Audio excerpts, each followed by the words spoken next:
गुरुवार की प्रदोष पड़ती है तो शिव गंगा के स्थल पर निवास करते हैं। ये एकादशी शंकर से कह रही है कि आपका स्थान ये नहीं कि आप कैलाश पर मिले, उस वार को, उस तिथि के दिन, उस अनुकूल।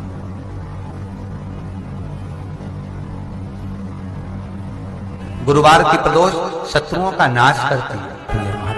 ऐसी प्रदोषों का नियम वर्णन किया चाहिए। भगवान कहते ठीक है तू थोड़ी देर खड़ी हो। एकादशी सम्मुख खड़ी हुई। पार्वती जी ने जिस अंगुष्ठ का जल पीने के लिए लिया था हाथ में,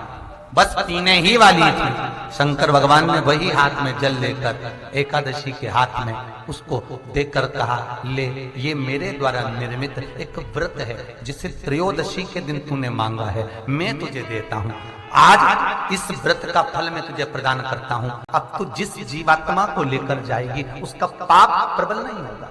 किसी स्त्री, पुरुष, बालक, बुजुर्ग जो भी होगा जिसने प्रदोष का व्रत करा होगा, वो जीवात्मा को तू किसी फल की कामना से नहीं, स्वतः ही लेकर चली जाएगी। उसमें कोई कामना नहीं है। बन सके जीवन में 11 प्रदोष या 26 प्रदोष करने के बाद आप उसका उद्यापन कर कर विराम भी दे सकते।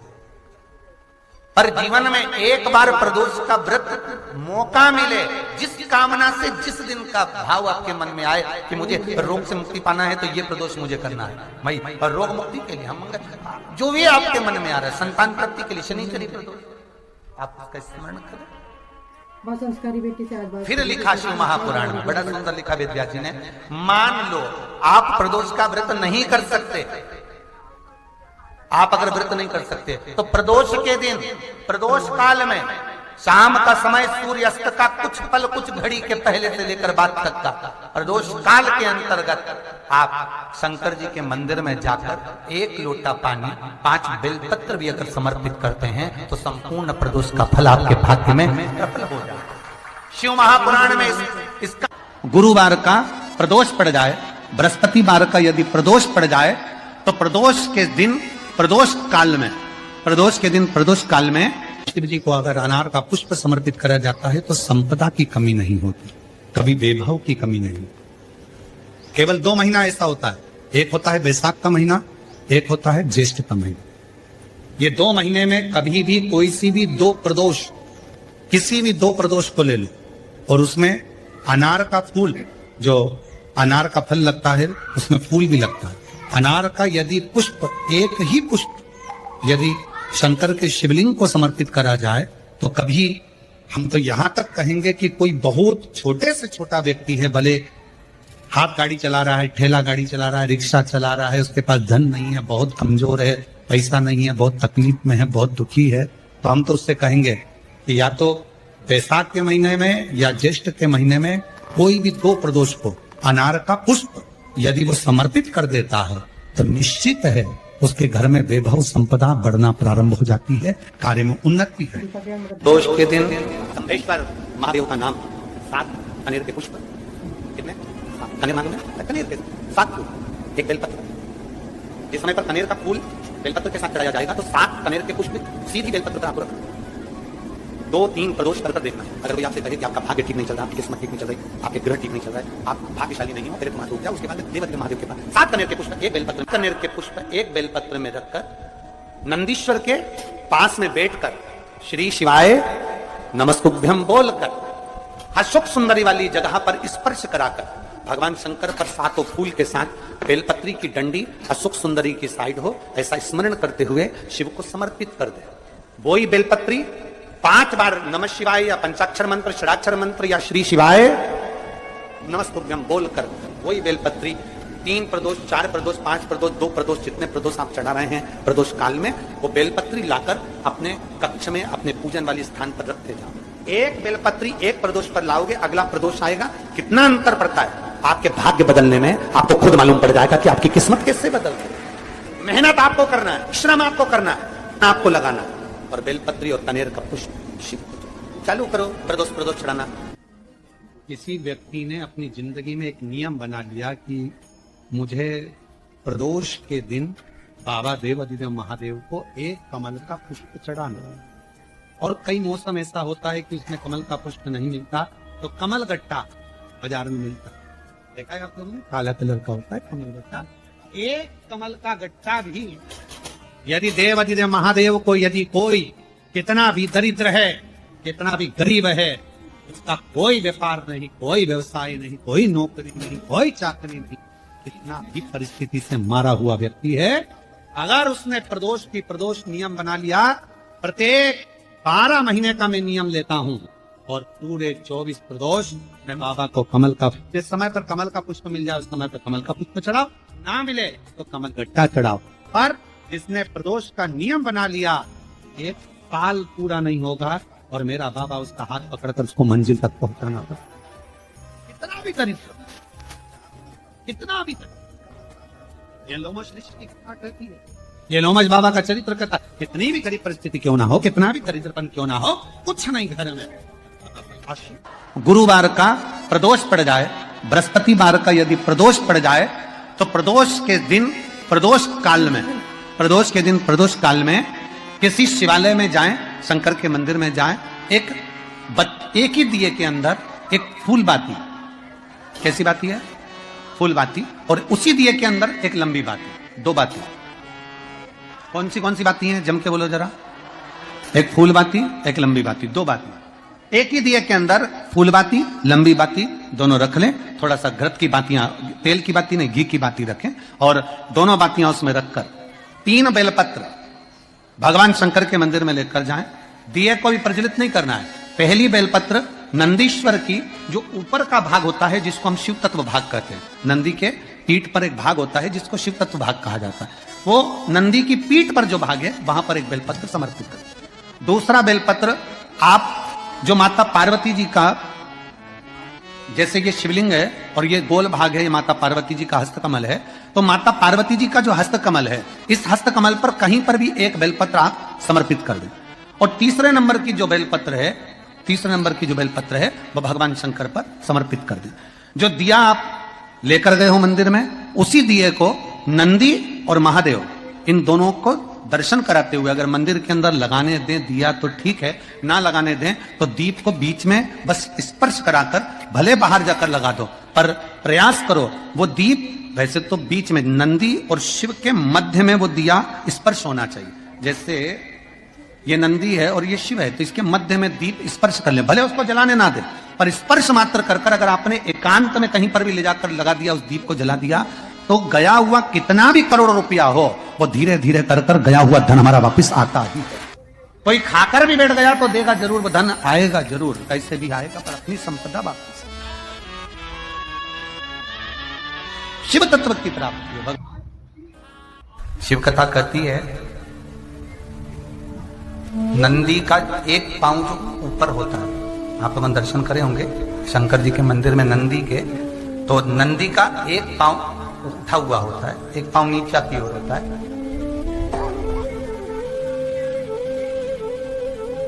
शिव पुराण की कथा कहती है, मान लो कोई हड्डी से जुड़ा हुआ रोग, नेत्रों से जुड़ा हुआ, मस्तिष्क से जुड़ा हुआ कोई रोग रहता है, तो एक नीले कलर का फूल आता है महाराज, उस फूल में हल्दी डालकर गुरुवार का प्रदोष पड़ने पर जो नंदी के पांव के पास समर्पित कर देता है महाराज, उसका रोग धीरे धीरे समाप्त होने लगता है। लिंग पुराण कहती है कि नंदीश्वर भगवान के सामने जो पुष्प समर्पित करा जाता है उसको, ये तो लिखा था स्कंद पुराण और शिव पुराण, लिंग पुराण कहती है जो फूल आपने समर्पित करा उसको लाकर पानी की बाल्टी में डालकर आप स्नान भी कर सकते हो, उससे भी हड्डी के जितने रोग होते हैं उसमें आराम लगने लगे। जैसे कहीं शरीर नहीं चल रहा, हाथ झुन्न पड़ रहा है, हाथ काम नहीं कर रहा, हाथ में झुंझुनी आ रही है, कंपन आ रहा है, उसमें भी ये प्रयोग काम, पर होना चाहिए बृहस्पतिवार की प्रदोष। कौन से बार की? बृहस्पतिवार, गुरुवार की प्रदोष। बंदरवाले में इतना बल होता है, बंदर दरवाजे पर लगाने का अलग अलग क्रम है। जब घर में बच्चा नहीं होता, 20-20 साल तक, 15-15 साल तक, 18-18 साल तक जब औलाद नहीं होती, 4 साल शादी के हो गए, 5 साल हो गए, दवाइयां भी ले रहे हैं, इलाज भी करवा रहे हैं, सब कुछ कर रहे हैं, फिर भी संतान नहीं हो रही, तब जब तुम्हारा मन कर जाए, तुम्हारी इच्छा कर जाए, तो पीपल का पत्ता और आम का पत्ता इन दोनों की बंदरवाल प्रदोष के दिन अपने घर के दरवाजे पर बांधना चालू कर दो। एक प्रदोष से दूसरे प्रदोष तक वो बंदी रहना चाहिए, फिर वो ठंडी करो, दूसरे प्रदोष से तीसरे प्रदोष तक बंदी रहना चाहिए। ऐसा जब 4-5 प्रदोष तक वो बंदरवाल बदलती रहेगी तो निश्चित है कि एक ना एक दिन मेरा भोले बाबा तुम्हारे दरवाजे पर संतान की प्राप्ति तुम्हारी गर्भ से जरूर कर। बंदरवाल में इतना बल होता है, बंदरवाल में इतना बल होता है। बंदर परमात्मा पर भरोसा करने वाला और प्रदोष का व्रत करने वाला कभी खाली झोली लेकर नहीं जाता। याद रखना, जिसने परमात्मा पर भरोसा करा है और जिसने प्रदोष का व्रत करा है उसको शिवजी ने आज नहीं तो कल, कल नहीं तो परसों दिया है। जिसने बाबा पर भरोसा करा, जिसने सोमवार पशुपतिनाथ ऐसे व्रतों को जो धारण करता है, कोई 16 सोमवार करता है, कोई पशुपति व्रत धारण करता है, कोई प्रदोष व्रत करता है, कोई सोमवार की अष्टमी का व्रत करता है, जो मांगे देगा। थोड़ा देर कर सकता है पर देने में। प्रदोष के समय पर अगर मान लो कोई भिखारी से भिखारी व्यक्ति भी है जो ठेला चला रहा है, उसके पास में खाने के लिए कुछ नहीं है, फटे कपड़े पहन रहा है, उसकी जिंदगी में कुछ भी नहीं बचा और कर्जे में लदालूम हो गया, एक चावल का दाना अगर वो प्रदोष के दिन, प्रदोष काल में शाम के समय पर शंकर के शिवलिंग पर चढ़ा देता है तो 3 या 4 प्रदोष में उसका कर्जा चूकना प्रारंभ हो जाता है। प्रदोष का विधान, प्रदोष काल का दीप, प्रदोष काल की आराधना, प्रदोष काल की साधना और प्रदोष काल में परमात्मा का लिया गया नाम हमारे करोड़ों करोड़ों करोड़ों करोड़ों पुण्य को प्रबल कर देता है और हमारे पाप को छिन्न कर देता है। हमारे पाप, शादी के हो गए 40 वर्ष, शादी के हो गए और औलाद है ही नहीं, डॉक्टर ने भी हाथ, तब आखिरी में एक काम चालू करो, प्रदोष का दिन दोनों पति पत्नी व्रत चालू कर दो प्रदोष का, और प्रदोष काल में शाम के समय जाकर एक ही दिए में 2 लंबी बाती जानते हो ना, रुई की लंबी कपास की बाती, दोनों बाती एक ही दिए में रखकर पति पत्नी दोनों उसको प्रज्वलित करना प्रारंभ करें, बाबा संतान देकर ही रहेगा, औलाद आएगी ही।